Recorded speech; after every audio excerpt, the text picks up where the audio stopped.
Salam əziz abituriyentlər. Bugünkü videomda sizə Sasanilərin və Ərəblərin hakimiyyəti dövründə Azərbaycan əhalisindən alınan vergilər haqqında məlumat vermək istəyirəm.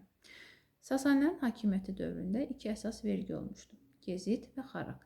Gezit can vergisi idi və vergi verən əhalidən ildə bir dəfə toplanılırdı. Xaraq isə torpaq vergisi idi və bu vergi məhsulla alınırdı. Əkin sahəsinin şəhərə yaxın və uzaqlığından asılı olaraq təyin olunurdu. Ərəblərin hakimiyyəti dövründə isə 5 cür vergi olmuşdu. Bunlar cizyə, xərac, xümüs, zəkat və fitrə idi. Cizyə can vergisi idi və müsəlman olmayan əhalidən alınırdı.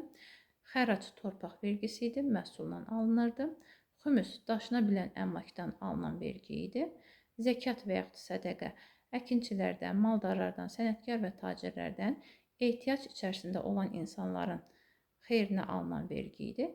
Fitrə isə hər bir ailədə həddi buluğa çatmış şəxslərin Ramazan ayında ödədikləri vergi olmuşdu.